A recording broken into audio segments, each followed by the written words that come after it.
Itu sangat dianjurkan. Kita kan rawatib qabliyah ba'diyah banyak, ada 22 rakaat. Yang paling sangat dianjurkan, bahkan sebagian ulama mengatakan wajib, adalah 2 rakaat sebelum subuh.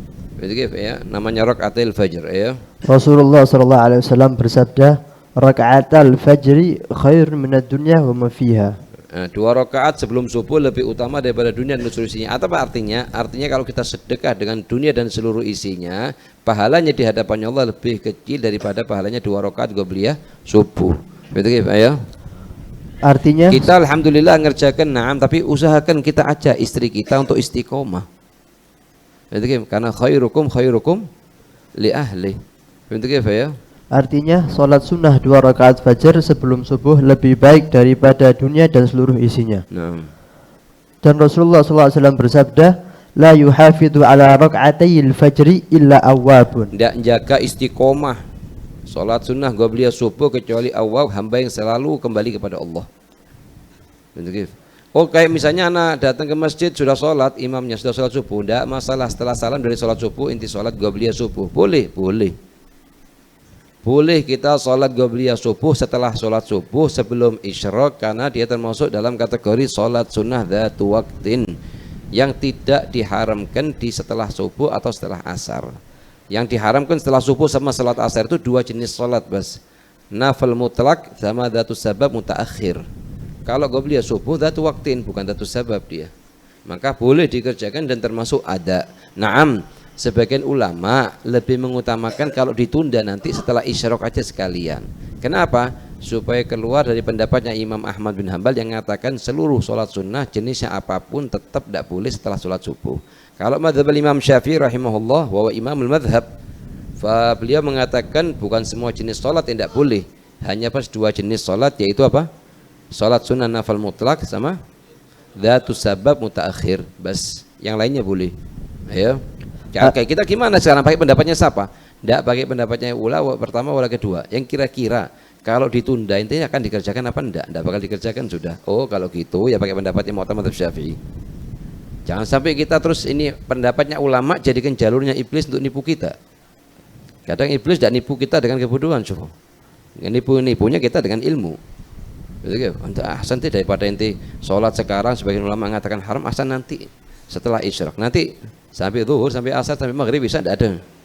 La Yusuf wala Gamisu ini terakhir. Betul, la ada wala godok nanti terakhir. Yang ahsan istiqomahkan dulu. Kalau bisa sebelum subuh, tidak bisa setelah sholat subuh, sebelum keluar dari masjid, supaya apa? Supaya aman telah mengerjakan hal hari ini.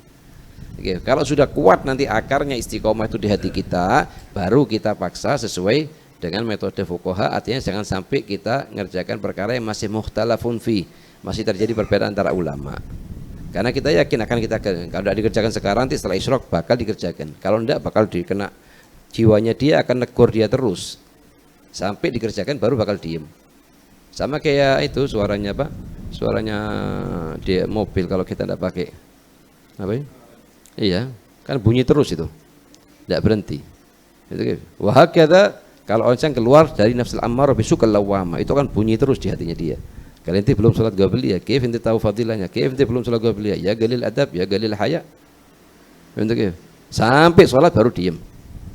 Ya itu. Kita minta sama Allah keluar dari sini, dari nafsul ammar bisu, naik sedikit kelas 2 namanya lawamah.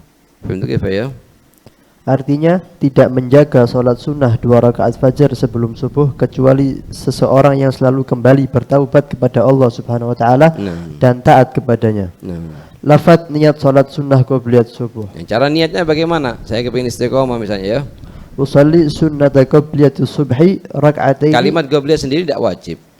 Karena tidak ada ba'diyah setelahnya. Ayo.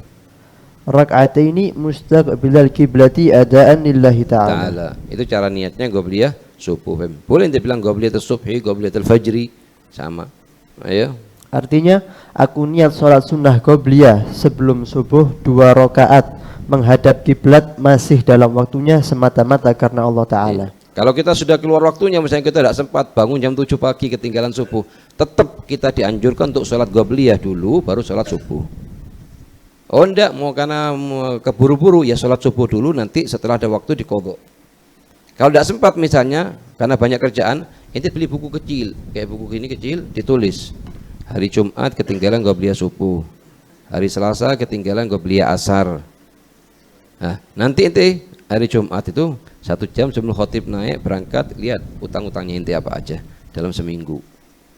Lah ini semua kalau ente bisa faham dengan artinya wa annal mauta hakun. Perhatian ini bakal manfaat ini 2 rakaat nanti ini.